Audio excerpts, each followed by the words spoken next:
This is CGTN, China Global Television Network.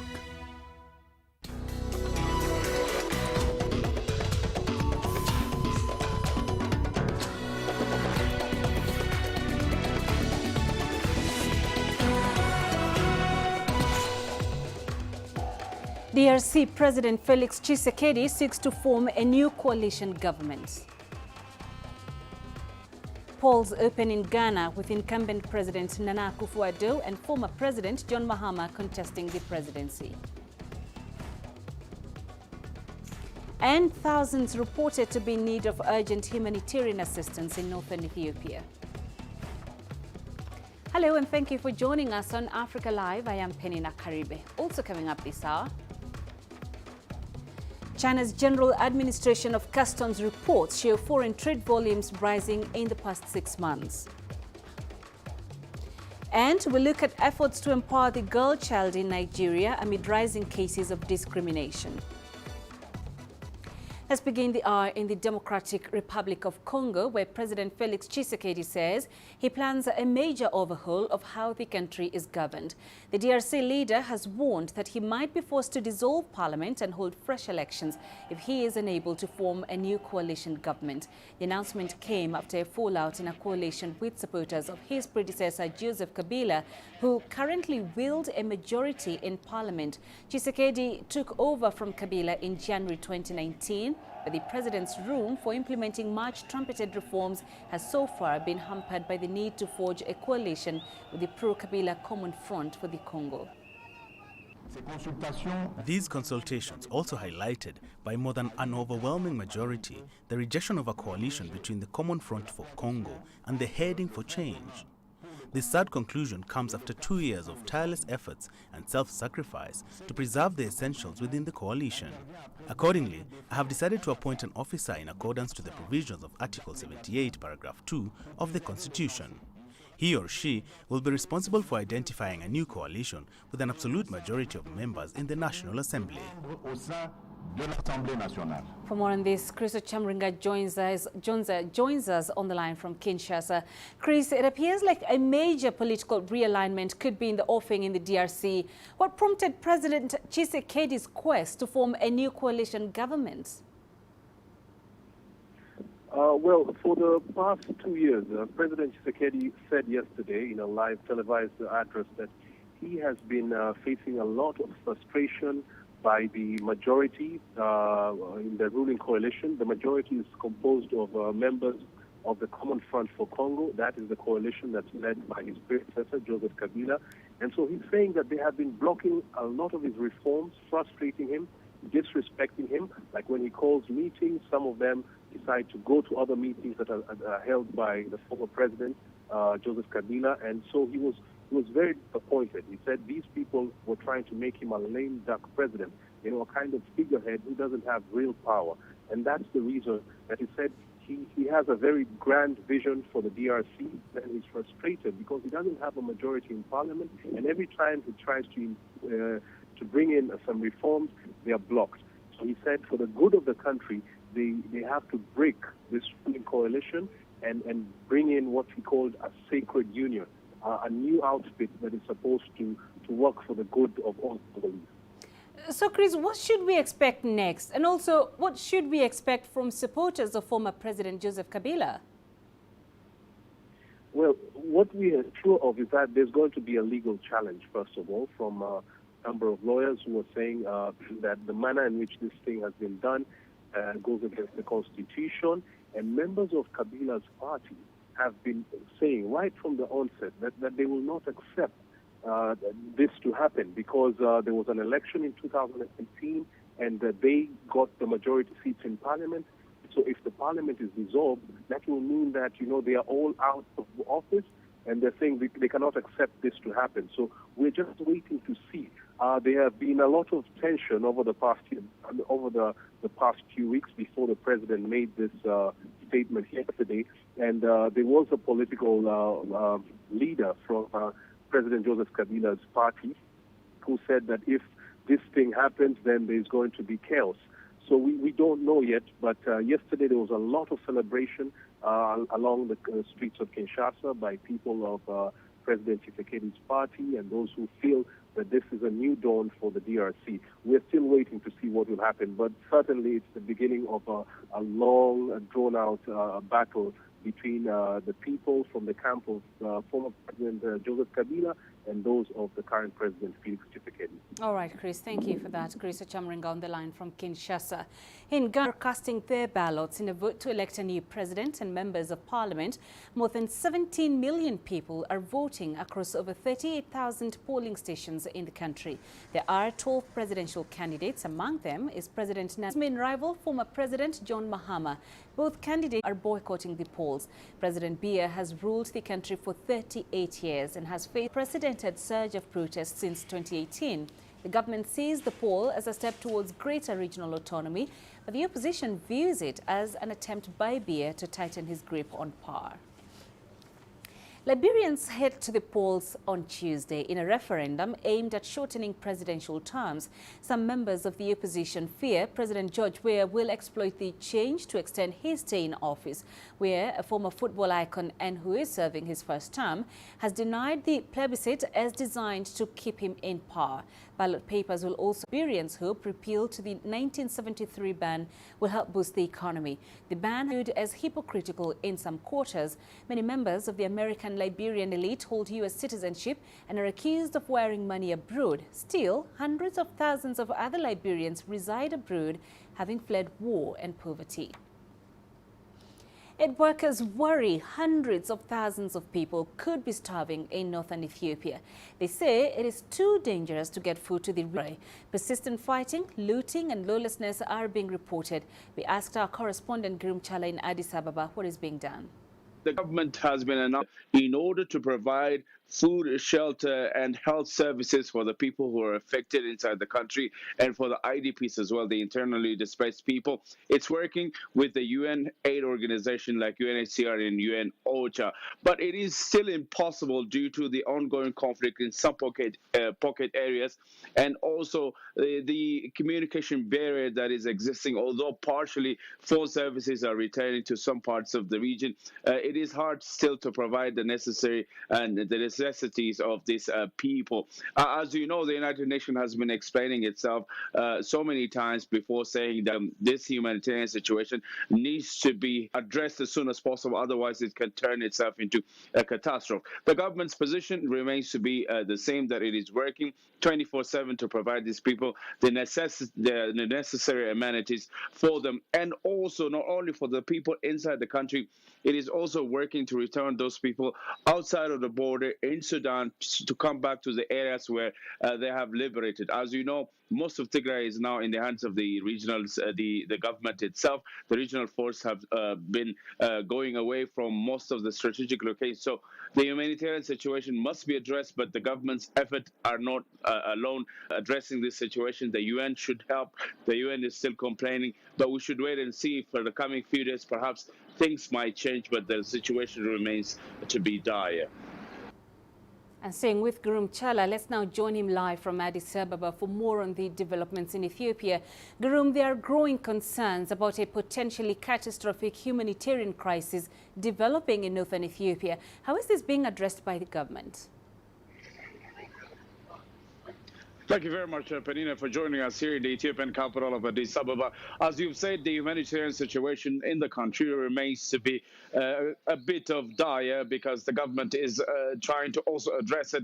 As you know, the conflict has been inflicting a lot of people, even to leave their localities and become IDPs, also cross borders in Sudan, looking for shelter and security at the same time. At the moment, we hear that humanitarian services, including food, shelter and health services, are being provided somehow for the people who are affected inside the country, and the United Nations alongside its agencies are also collaborating with the Ethiopian government to address this situation. So the situation remains to be a bit of dire even at this moment, but then again we hope that this situation can change in the near future. But to shed more light on the current situation here in Ethiopia, I'm now joined by Ambassador DINA MUFTI. He is the spokesperson of the Ethiopian Ministry of Foreign Affairs. Ambassador DINA, thank you so much for joining us here on Africa Live.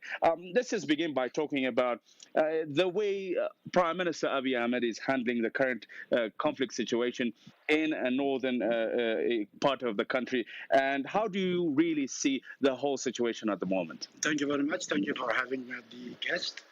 Basically, the situation in the northern part of our country, to make sure that law and order is maintained, has taken a very short while.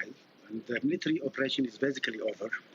Now what is going on is simply a police activity, the activities by local militias to clear some pockets of resistance and to bring the fugitives to the courts, and because they have to be apprehended.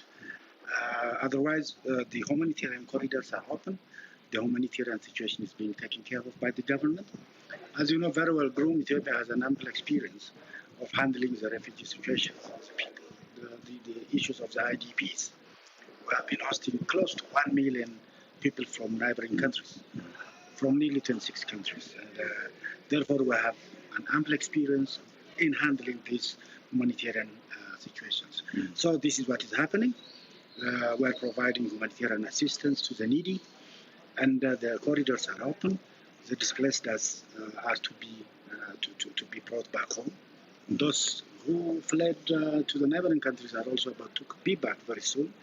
And the situation is less than dire. It's not dire. Okay. Ambassador, the Prime Minister to MPs in the Parliament the other day outlined the priorities from now on of rehabilitation and rebuilding of the Tigray region and state. So what are going to be the priority areas in this effort of rebuilding, rehabilitating Tigray?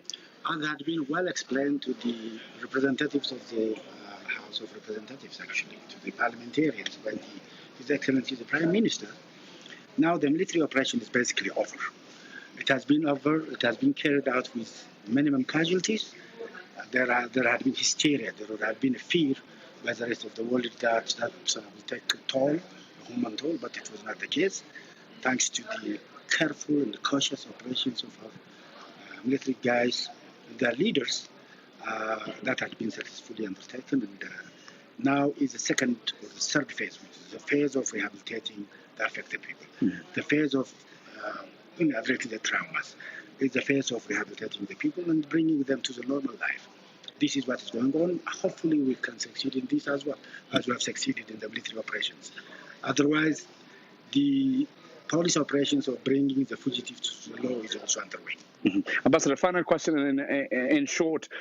For those people who are now planning and thinking to return home as per the government's call back home, what kind of services can they be met with in this country? There will be available services, rehabilitations, food, homes, and actually they will restore, they'll get everything back. Right? Ambassador DINA, thank you so much on behalf of CGTN. That was Ambassador DINA MUFTI, spokesperson of the Ethiopian Ministry of Foreign Affairs, by the way, and he was telling us about how important it is to address the humanitarian situation, the crisis itself in the country, and some of the most important efforts being exerted by the government. Peninah, back to you. All right, Gurum, thank you for that. Gurum Chala live in Addis Ababa. Well, in 2017, the African Union adopted a strategy document aimed at reducing armed conflicts in Africa by the year 2020. But as this year comes to a close, the AU says the Silencing the Guns initiative still has a long way to go, although some progress has been achieved in some African countries or regions. Tulisha Balala has more. Due to the ongoing coronavirus pandemic, the African Union's 14th extraordinary session was held via video conference over the weekend. It was held under the theme of Silencing the Guns. AU Commission Chairman Musa Faki Mahamat says the key to realizing this vision has been effective in easing crisis in the Central African Republic, Sudan, South Sudan, as well as Somalia and Libya. However, there is still a long way to go in addressing the root causes of the proliferation of firearms and weapons in Africa. These causes, as everyone knows, are the deficiencies of the state in political and economic governance, which translates concretely into injustice, exclusion, extreme poverty, the degradation of the education system, and even the lack of basic social services, corruption, and the lack of dialogue. The AU Assembly members called on African leaders to work together to end violence and terrorism in the continent. Peace and stability will remain elusive if we do not address the connection between security and development. As we march towards the start of trading under the African Continental Free Trade Area on the 1st of January 2021. We are mindful that its success cannot be separated from a stable and conducive business environment that is able to attract foreign direct investment. The AU virtual gathering also addressed issues of climate change and COVID-19, which have had a major negative impact in Africa. Thuli Shabalala, CGTN. You're watching Africa Live. Time for us to take a quick break. Here's what's still ahead on the program. U.S. President Donald Trump's lawyer, Rudy Giuliani, contracts COVID-19. And we'll look at efforts to empower the girl child in Nigeria amid rising cases of discrimination.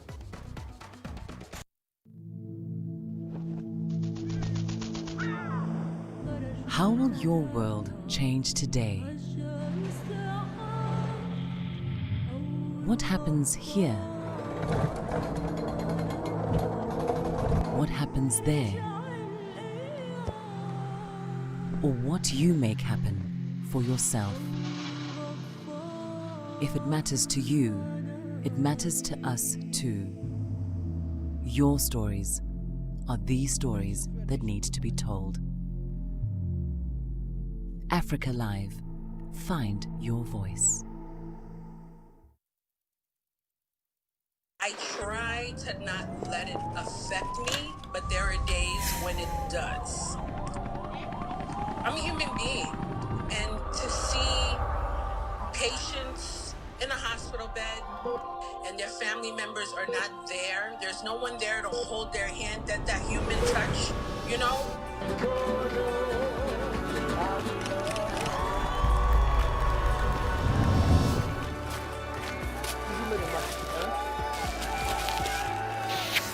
I just hope everyone can remember that the situation is not permanent and that everything will get better eventually.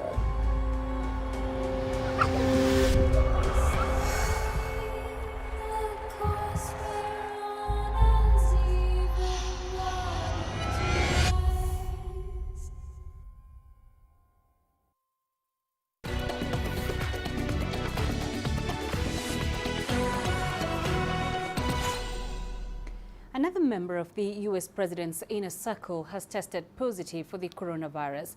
Donald Trump's lawyer, Rudy Giuliani, joins nearly 15 million other Americans battling COVID-19. Toby Muse reports.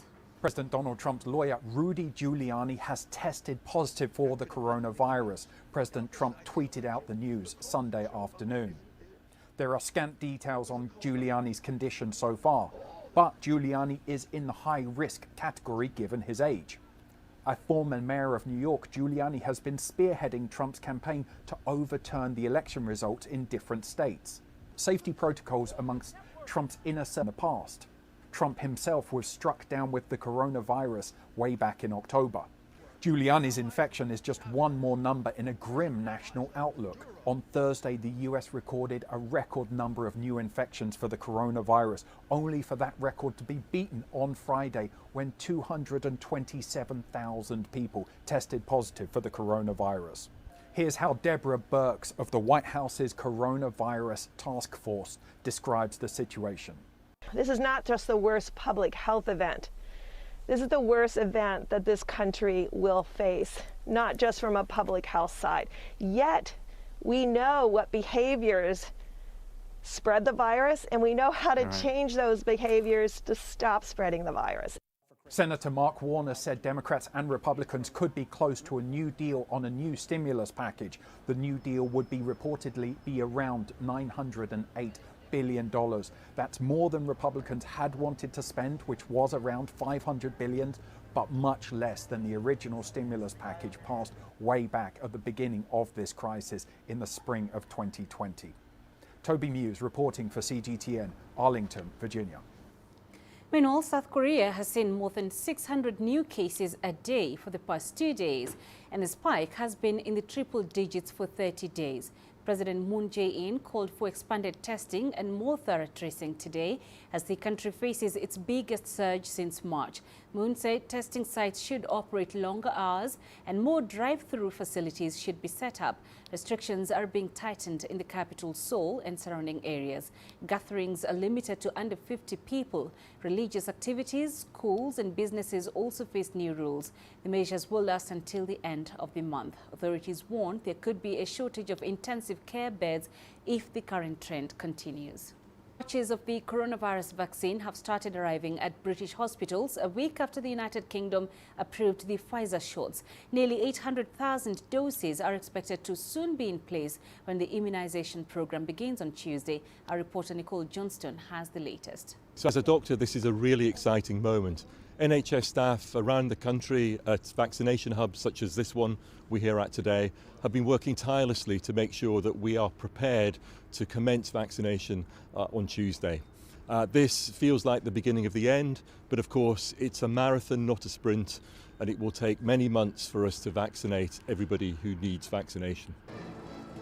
People will be given the first of 2 doses of the Pfizer-BioNTech vaccine that's being manufactured in Belgium. It has at minus 75 degrees Celsius. But the government hopes the AstraZeneca, Oxford and Moderna vaccines will also be approved soon. Care home staff and residents are the first group on the list to be vaccinated. Then people aged over 80 and health and social care workers. So hospitals like this see many elderly people every day of the week. So they'll be taking the opportunity to make sure those over 80 who will be in the hospital, either in outpatients or perhaps being discharged this week, will get the vaccination first.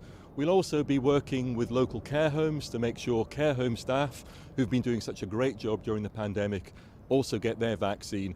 And of course, high-risk health workers will also be in the queue as well. Doctors' surgeries have been told to start preparing to distribute shots. The military has already helped with mass testing programs, and it will also coordinate the logistics of deploying the vaccine across the country. As for the impact of a potential no-deal Brexit, the government says if that happens, it won't affect its COVID-19 vaccination plans. Whatever the outcome, whatever the deal, that medicines and medical devices and vaccines reach anyone in all parts of the country in the same way without any interruption at all. And we've rehearsed, we're ready, and we know that whatever the deal, we will be able to ensure that people have access. The British government is aiming to have 800,000 doses of the vaccine available this year. It's a start, but a drop in the ocean, as millions of people will need to be vaccinated for the world to have a shot at defeating COVID-19. Nicole Johnston, CGTN, London. In Nigeria, like the rest of Africa, there have been long conversations around equality for the girl child. Despite government efforts to close the gap between boys and girls, the gains have remained inadequate. A new report from the advocacy group African Child Policy Forum indicates the prevalence of discrimination against girls and inequality. CGTN's Kelechi Emekalam reports. Hildatu Abdullahi is from northern Nigeria, a predominantly patriarchal society. Females face cases of forced child marriages, female genital mutilation, sexual abuse, and exclusion from education. But Hildatu didn't want to be a conventional northern Nigerian girl child. She was bent on completing her education, building a career for herself, and choosing her own life partner. So she fled her home when her family tried forcing her into an unwanted marriage. In the Hausa community, they feel getting married is like a huge achievement for you. And when a man gets married to you, it's like he's doing a favor.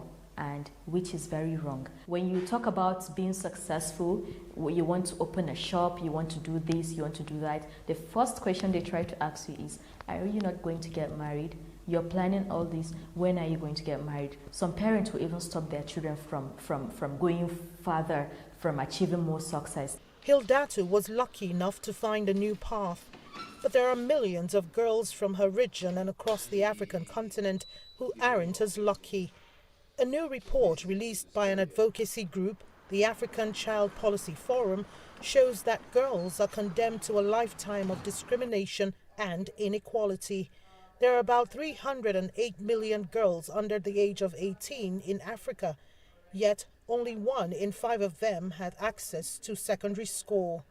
Despite government's effort to close the inequality gap, much more is required from other key players. I think we have left this responsibility to the government alone, and we know that government cannot do everything. Government can only give us policies, it can only give us framework. It's now left for CSOs, CBOs, NGOs to go to the grassroots and see how we can combat gender inequality in all its forms, in workplace, in sports, in education, in schools, everywhere we find it.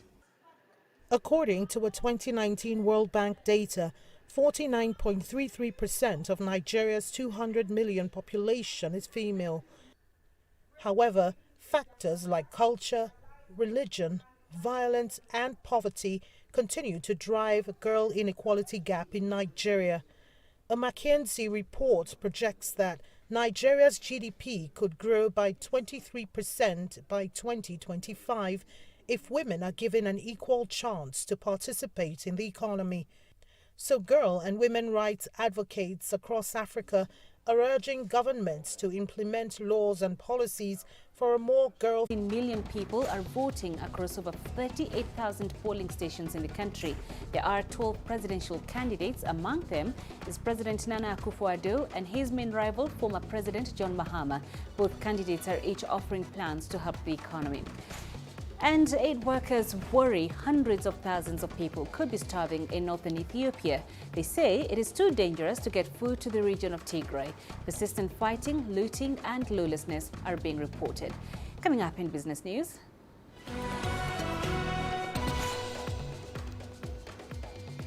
China's General Administration of Customs reports shows foreign trade volumes rising in the past 6 months. There's more to this place than just glorious landscapes. There's more to it than just, say, Table Mountain or glorious, endless salt flats. There's more to it than countries that are home to some of the deepest mines in the world. There is so much more to this place, even if it is home to some of the finest diamonds on the planet. It is the sheer diversity of the people who call Southern Africa home and the relentless drive to make it a better place that make it so special. And we know that because this too is home.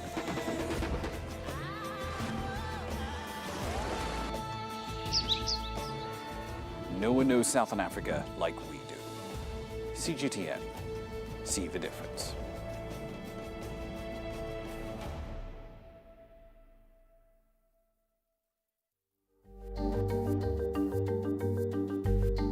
Africa Live. Find your voice.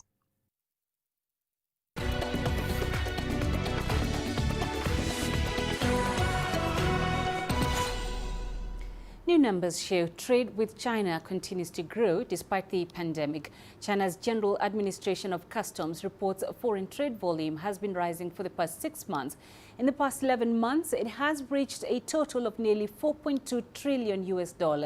Last month, trade jumped nearly 14%. Exports saw the biggest spike, up 21% compared to last year, worth $268 billion. China has maintained growth with major trading partners. Trade with ASEAN reached $650 billion, up nearly 7%. And total trade volume with countries along the Belt and Road rose to $1.2 trillion. Turning to China-US relations, Chinese Foreign Minister Wang Yi and American business leaders have just wrapped up a video conference in Beijing. CGTN Zhen Juyuan has the highlights.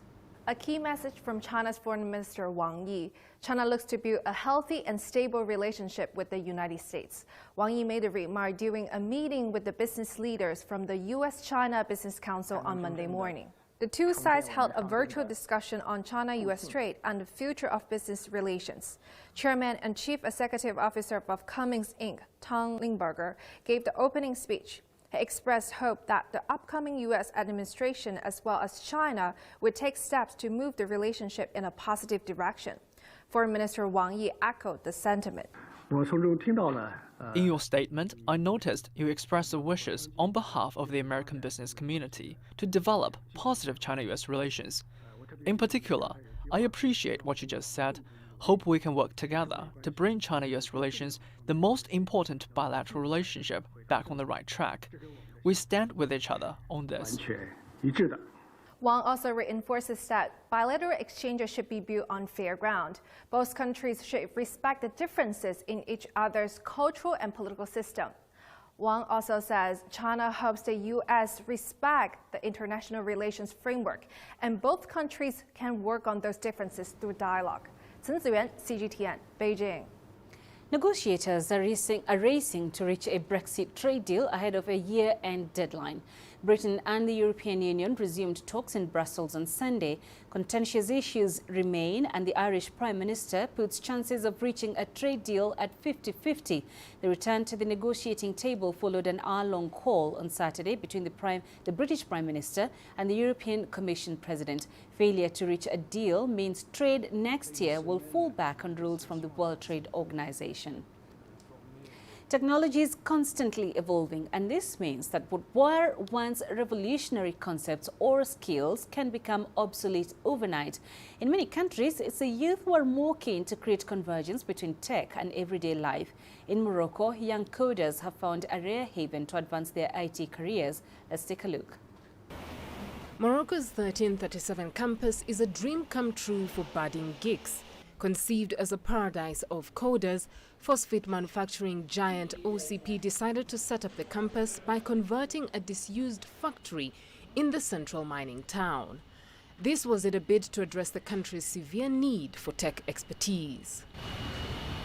1337 is more than a school. It is a very new and different concept here in Morocco and in Africa. Why? Because 1337 came to radically change the academic system in Morocco and in Africa.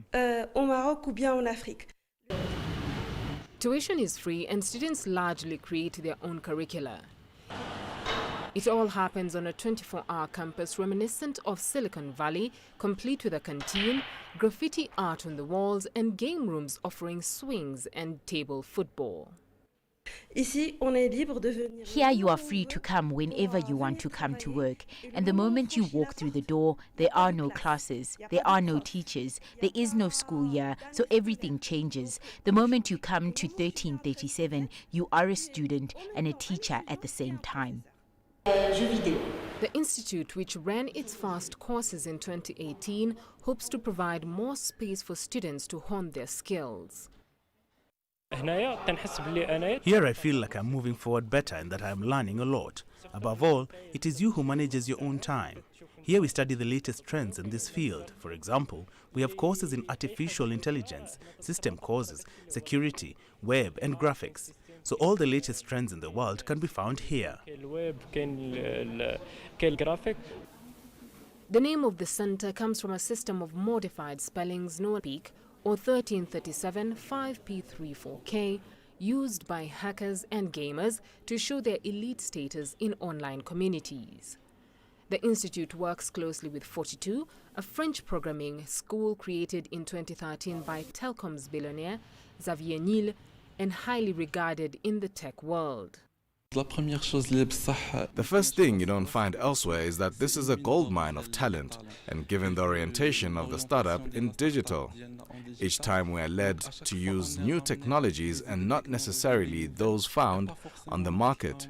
Here at 1337, you have a goldmine of developers, and every time you can't get stuck on one new technology or another. It's very fluid. Some 8,000 computer engineers graduate every year, but many are attracted by higher salaries in Europe and North America. Hopefully, 1337's idea to attract the invisible youth and misunderstood geeks who don't fit into the system will be able to create opportunities to sustain the talent locally. Beryl Oro, CGTN. The 6th Term Art Fair is taking place in Cairo this week. 185 artists are showcasing their talents in what is considered the largest annual art fair in Egypt. Yasser Hakim has more. Over 1,500 paintings are on display here for art lovers to enjoy. The fair is organized by TAM Gallery, an association dedicated to promoting local artists and co-founded by Lina Muefi. The gallery serves as a platform for a lot of artists because we always seek to show people who still don't have an opportunity or a chance to show their art alongside very well established artists. So you can see people who are very well established with very successful long careers next to new and fresh artists, and you can see how they're learning from each other. One of them is Abdel Wahab Abdel Muhsin, a renowned painter with 50 years of experience. There is I'm meant to film in the streets and using a mobile phone instead of a professional camera. The challenge is to show different angles and artistic quality using the mobile. Another challenge is to take good photographs in Egyptian streets, which is quite difficult and volatile. The art fair has attracted a good audience. The feedback has been positive. The big plus is that it gathers a large number of artists in one place, but at the same time, the high number of paintings makes it difficult to grasp it all at once. Need to come several times. The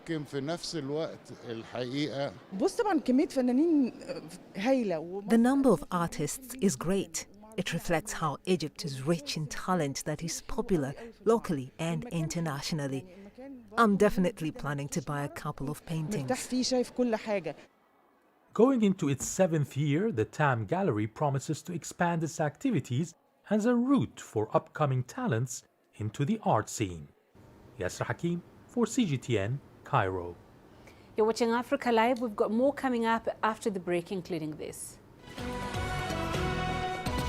We look at how craftsmen in Benin are keeping alive the tradition of bronze casting.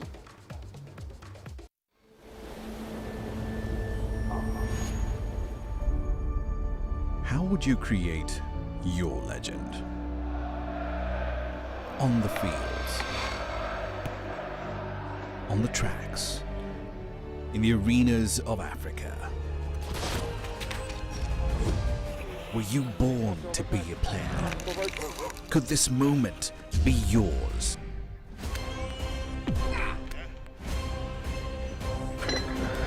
Sports Scene. Find your game.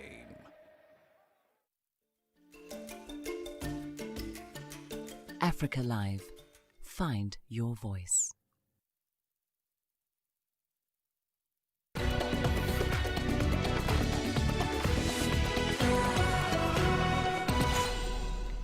Benin bronzes looted in 1987 when the British invaded the Kingdom of Benin, which is now in southern Nigeria, are considered some of Africa's greatest treasures. The craftsmen of Benin are keen to keep the tradition of bronze casting alive. For them, it's a way of life and a way to preserve their heritage for future generations. In the first installment of our special series, we bring you the story of one such artist whose family is associated with this ancient artwork in the past 600 years.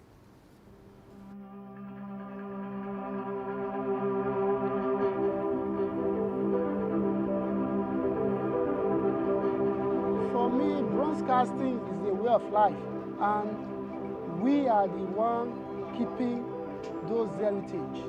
because we grow up and we see what our ancestors have done, and to keep it alive, we have to follow suit so that our oncoming children or generation will see what our ancestors have done.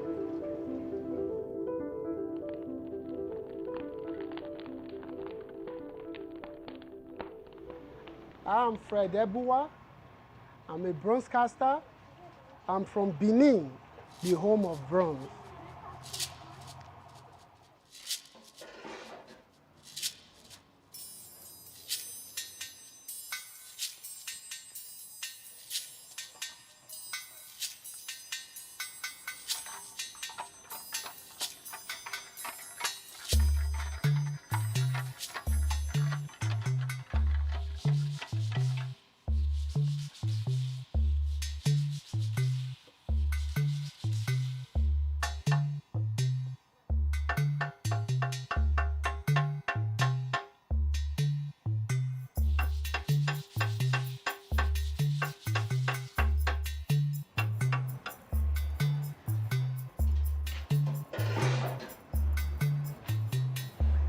My family has been doing this artwork for the past 600 years.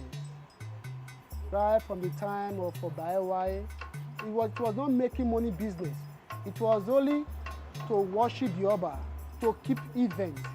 That's how they were doing it then, because our ancestors then, they wasn't selling it.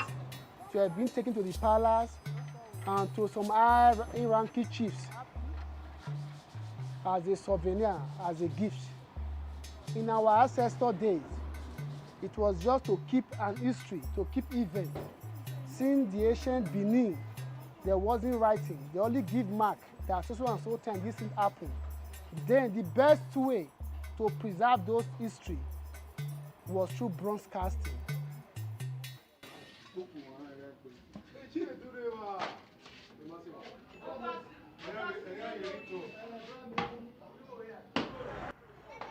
As for me, I will call myself a craftsman because my ancestors, they were all craftsmen, not an artist.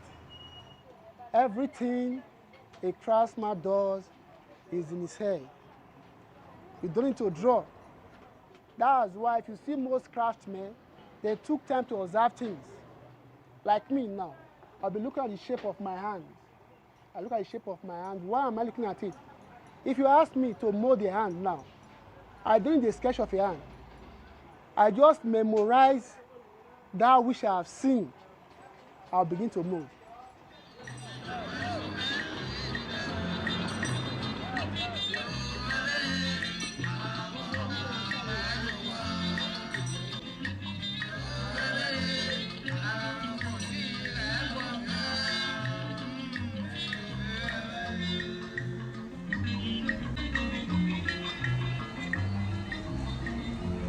Today I will show you the process of how to cast a bronze. I'm going to make an abstract of an Oba head right from the very first stage through the wax process before casting. This is the very first beginning of how to do bronze casting. First and foremost, you have to mold with the wax.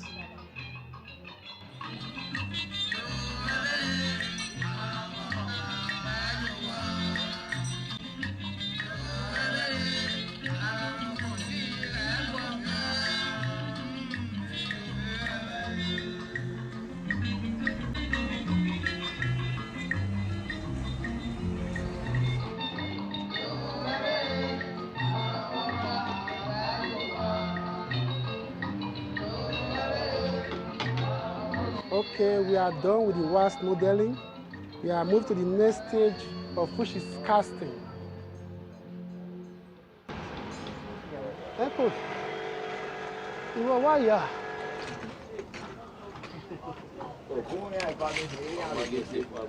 This is the second stage after modeling.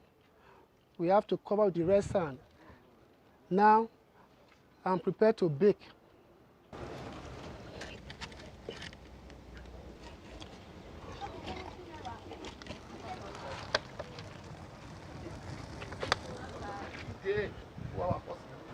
Like in the next 2-3 hours, it should be ready for casting.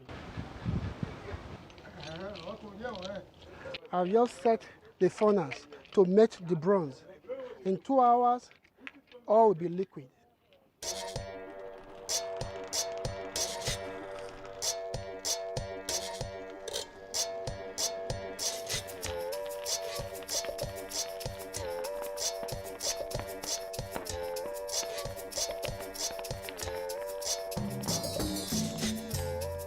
Now, it shows that the brass are fully melted. Once the brass are fully melted, it has a flame on it. And now, we are going to bring out what we are going to cast now.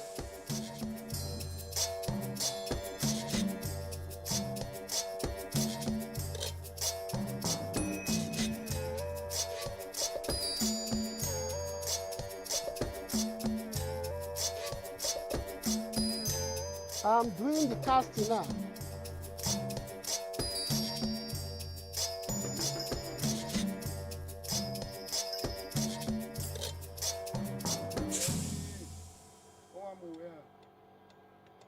Aha. Now the bronze has been casted, and we need time for it to cool off so that we can break off the red sand from it.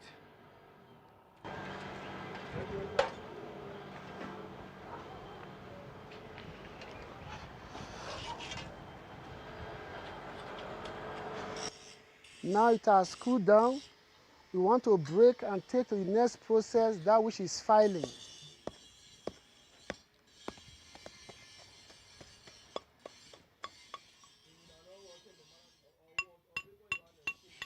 After this stage now, we file.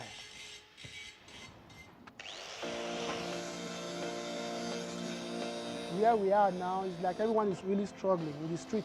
But if there is a support, I think this young one now, they can do better than what our forefather did. But the government, they are not supporting. Because everybody that is doing this craft is just on his own. We hear that the UN people are sponsoring it so that the thing will not die. But none of those things come to the craftsmen.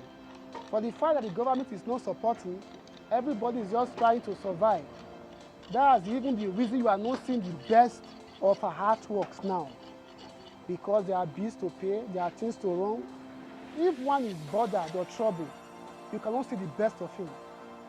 But when one is relaxed, I promise you, anytime you bring us a particular art, it will be a masterpiece.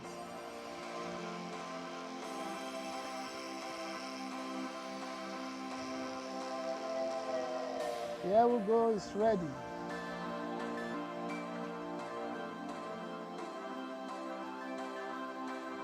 My message to the world is that whosoever that want to keep this heritage should come down to this very place and see for himself.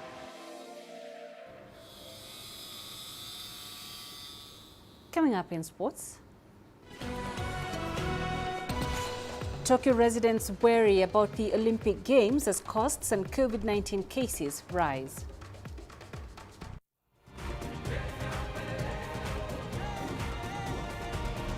Africa Live. Find your voice.